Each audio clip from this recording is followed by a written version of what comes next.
Hope everyone is doing well.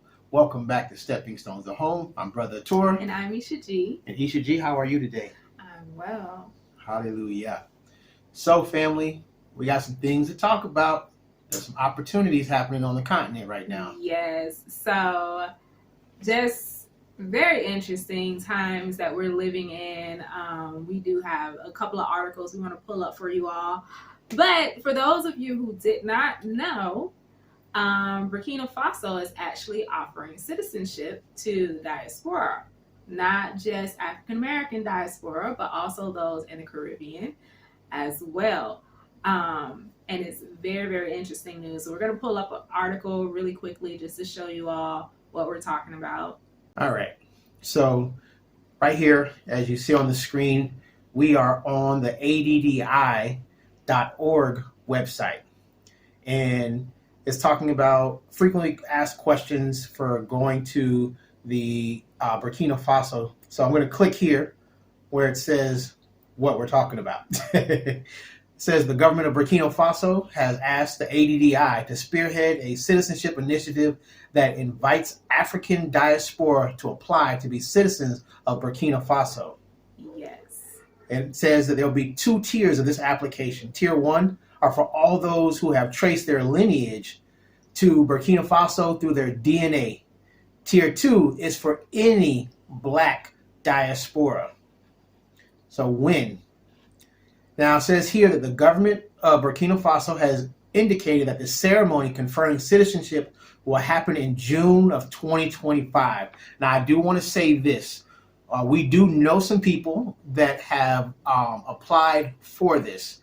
And so they were supposed to do it in June, but it has been pushed back. They don't know the time yet, but it has been pushed back. But this is taking place, but it has been pushed back. So we just want to say that I know it shows you on the screen, but it has been pushed back. It didn't happen in June. Right. And you all know there are a lot of things going on recently, and in the past couple months in Burkina Faso, because a lot of the world does not like what the president is doing there. So that's why it had to be pushed back. However, we do know people who are personally going through the process, and we know that it is something that is still happening in Burkina Faso. All right. And how you do this, how do you apply? It says applications, they should be sent to the following email addresses. The two addresses you see right here on the screen. All right. It has a little note here for you guys. Please see a separate page on the website for more detailed information. Applicants should include the following documents. So when you email those addresses, you want to have evidence that you are a paid up individual or student that is a part of the ADDI membership. Mm-hmm. So you do have to be a member of the ADDI to be eligible for this, and all your dues and fees have to be paid up for that. They also want a copy of your government issued ID and a passport-sized photograph. All right? And just if you want to know what constitutes being a part of the ADDI for this initiative, it's right there. It's right there. Yes. So that is, once again, for those of you who are a part of ADDI, this is something that they're spearheading. If you are, and you're just looking for a place to have citizenship, a place where you can actually be a part of building the continent, this is an opportunity for those of you who didn't know about it. Pray about it, and if you feel led to apply for this and go to Burkina Faso to help out there, great opportunity right there. There is another opportunity that has come up, and that one is actually with Benin. Yes. So there's an article on that one as well. We're going to pull it up for you here. All right. So a lot of you have heard, you've seen it all over social media. Sierra, she traced her lineage back to Benin, and Benin has offered her and granted her citizenship. And here's the article from the Los Angeles Times talking about what happened, that she was one of the first public figures to become a citizen of Benin under their recent law by that country as being a descendant of enslaved people. All right, let me just scroll down here so you can understand how this law works there in Benin. and it's called the Benin's Afro-Descendant Citizenship Law. All right, as you see here in the article, it says in September, Benin passed a law granting citizenship to those who can trace their lineage to the slave trade. So if you can trace your lineage back to the Atlantic slave trade, you are eligible to receive citizenship in Benin. Now, for those of you who don't know, Benin is the country where, outside of Ghana, that a lot of the Africans that were dispersed through the Atlantic slave trade, they went through there. They were sold by some of the tribes there. And so that's how they got into the Atlantic slave trade. As you see here, it says it's open to anyone older than 18 who doesn't already hold other African citizenship and can provide proof that an ancestor was deported, via the slave trade from anywhere in sub-Saharan Africa. The Beninese authorities, they accept DNA tests, authenticated testimonies, and family records. So that is how you can get your citizenship in Benin. And like I said, the reason why Benin did this, the article goes on to tell you a little bit about it. They want to take responsibility for their role in the slave trade. Now, the great thing about Benin and what they're doing is not just tracing your ancestry back to Benin, it's tracing your ancestry back to sub-Saharan Africa, which we know that just about all of us, wherever we are, whether we're Caribbean, African, African Europeans, African Americans, Canadian Africans, most of us can trace our ancestry back to sub-Saharan Africa. So it's not just tracing it to Benin, because there are other countries like Sierra Leone, they offer the citizenship program, and I know a lot of you have heard about the one for Sierra Leone. It's been going on for a while. However, you have to trace it back to one of the tribes there, but that's not the case with Benin. It's just sub-Saharan Africa. So outside of the ones that we know of for sure, Ghana, Sierra Leone, there are two other countries here that are now offering citizenship. And so I believe there are some other ones, but I would have to verify that there are some other ones that are offering it. But those are just 4 that we know of. And once again, I say pray about this. Don't just go to a country just because they're offering citizenship. You want to make sure that you are being led to that country. Do your research. And be willing to help out in that country, even though they say they're doing their part to kind of, reconcile what happened that during that time of the slave trade. It's still a part of Africa, right? And so we're trying to build Africa. I know there's a lot that's going on between African people right now, as we stated before in one of our videos, but now it's the time for us to be strong and to build and to push through all these obstacles that we're being faced with right now, because there is definitely some negative stuff going on, negative energies, negative stuff going on right now that's causing, it seems like, our people to be at each other's throat even more so than before. Right. And we know that that is by design. But like I said, anybody can actually apply for this who can trace their ancestry back to sub-Saharan Africa. So we're going to go ahead and get into what the title of this video was. But I did want to mention those things for you because I always talk about that there is movement on the continent, and this is part of what I mean by there is movement on the continent.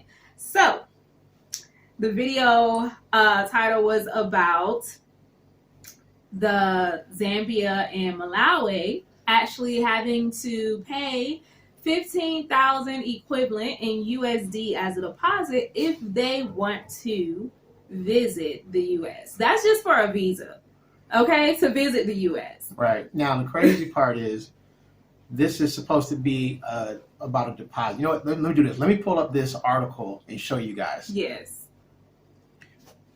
All right. So here's the article from MSN.com. As you see here, it says, if you want to visit the U.S., you might soon need to pack more than a suitcase. Try a 15,000 USD security deposit.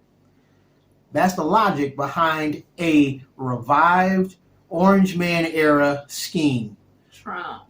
Quietly being piloted by the U.S. State Department. It says that citizens from the countries of Malawi and Zambia will be forced to fork out a hefty deposit for a tourist or business visa, aiming to curb visa overstays or where screening and vetting information is considered deficient, according to the U.S. government. Now, this is crazy, y'all, because you're asking people to give you a 15,000 USD deposit just to come and visit the country, Right. or to do business, because it says a business visa also. It means this is people, businessmen and women, coming to America to do business, and you want them to give you a deposit. Now, don't get me wrong. It says that it's refundable, but still, I'm going to tell you something. The people in Malawi and Zambia right now, they're not making that much money. Just being honest, they're not making that much money. Averagely, they're making between 100 and 250 USD monthly. Monthly. So, what does that tell you? It literally is a ploy, because honestly, that whole slogan of "Make America Great Again," everyone should know by now what that really means. They don't want our colored people in the U.S. So this is just another ploy that will prevent our colored people from actually being able to enter into the U.S.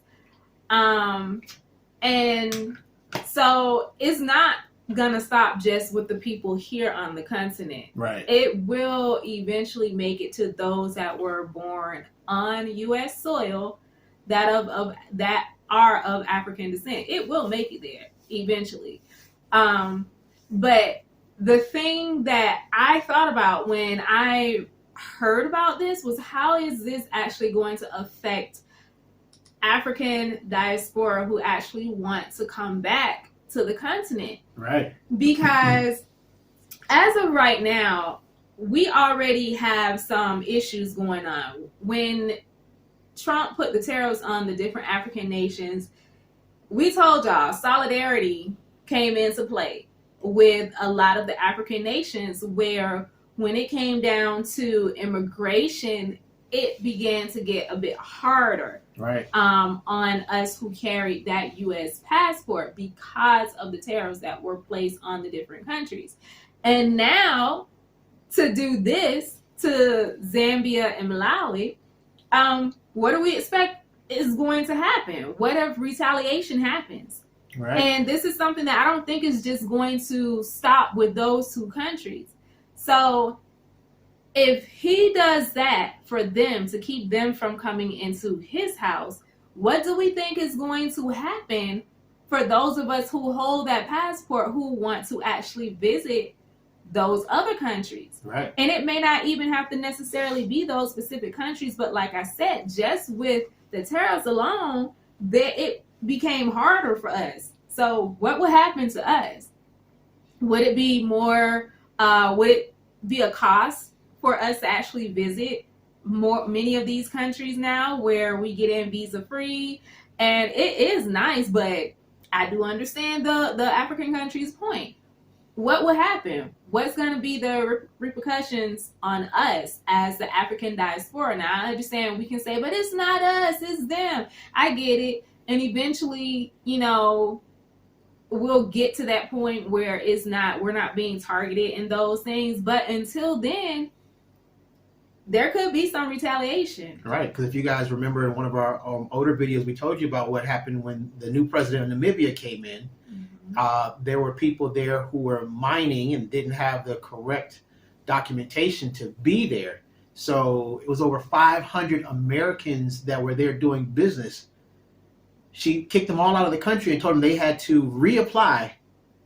And then when they reapplied, because of the tariffs that were put on it, she said, nope, not letting you back in if you're trying to mine our resources. So imagine because it's already happening that the African countries, their leaders, their people, they are getting tired of the foolishness that Trump is doing to the African countries.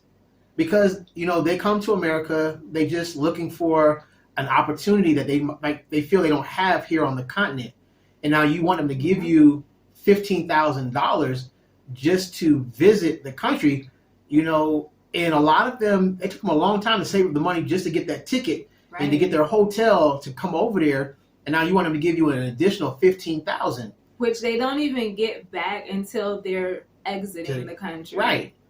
And so imagine that all you want to do is come visit somewhere.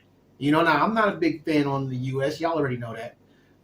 But if somebody wants to go there to visit, that's on them. But to tell someone they got to pay you a deposit to visit their country, imagine if they start doing that to us, those of us of African descent that want to come back, but because we have an American passport, they say, okay, this is how we're treated when we come over there. As long as you have that passport, this is how we're going to treat you.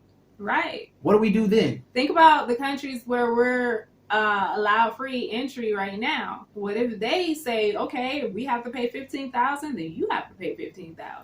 Now, think about that. And many of us as diaspora, we want to come back home. Many of us want to visit the continent of Africa. So these are things that we have to think about. And so that's one of the reasons why it's very important for us, those of us who are already here on the continent, to make an impact, not to come here and do nothing. Right. We need to make an impact. We need to show solidarity between us as well and say, listen, we're here to help. We can't just talk, right? It's good to say we're here to help, but we have to actually start putting action behind those words. Right. And we have to do things that are going to help bring the necessary change that's needed here on the continent of Africa. So for those of you who have not visited the continent yet, for those of you who have been making your plans to actually leave or have felt like you need to leave, it's time to actually make those journeys, because look, we can feel it in the atmosphere. There is something, and we know what it is. We know what it is trying to stop us from reuniting with our brothers and sisters. And that even goes for the ones on the continent. They're trying to do everything they can to keep us apart. So it's time for us to come to do what we said we're coming to do. Right. Because we don't know how that's going to work. If they require you to pay $15,000 to visit, will you still try to save up that money, or would you be willing to cough up that $15,000 as a deposit just to visit the continent of Africa? And you have to think about it from this standpoint also. In the U.S., y'all see that they rounding up, immigration is rounding up people who are actual citizens of the U.S. and they're deporting them. So now imagine if the foolishness that he's doing, the African countries start deciding, we're not letting you in because you have a U.S. passport, but then you get deported out of the U.S. Where are you going to go? Listen, we don't have any place else to go except here, the continent. This is our homeland. This is where we're from. So it's time for those who, like I said, who were going to leave, who want to leave, to leave. Do what you were told to do, what you feel has been placed inside of you to do, to leave whatever country you feel like you're being led to. It's time to make those steps, because it's like some very rough times, it seems, that's coming for our people. And until the Most High steps in, I just feel like if a lot of people don't make that move very, very quickly, that door is going to shut, where it really is going to take the hand of the Most High to allow the people who want to leave to leave. So I'm not saying that you won't be able to get out, because, like I said, it's going to take the hand of the Most High. I'm talking to the ones that know that they've been told to leave, the ones who have been directed to come here to build, the other forerunners, the ones that are supposed to go ahead of others. you need to leave. Right. Because that door for obedience is getting ready to close. Right. And I just want to, reach out to our brothers and sisters here on the continent. We know there's a lot of you here that are excited about us coming back from the West, coming back from the Caribbean, coming back from the Four Corners. Talk to your leaders. Let them know that just because we, your brothers and sisters, have that American passport, we're not like them, and they're not like us. That doesn't mean we stand for the same thing that they are pushing in the U.S., because most of us don't.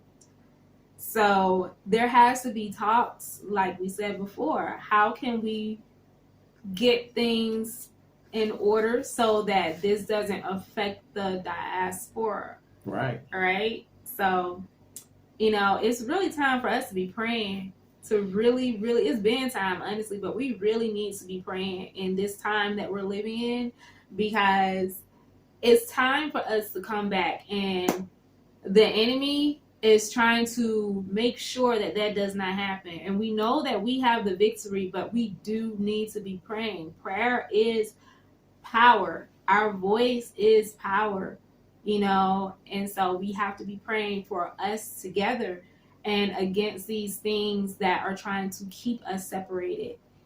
And when those things enter in your heart for you to be against your brother, don't give in to those things. We have to come together. So that was just a quick video we wanted to drop and just inform you all of opportunities here for citizenship on the continent of Africa, if it's something that you've been looking for, and just to make you aware of some other events that's going on for you to really begin to think about how that might affect you and your travel plans if you don't make a move.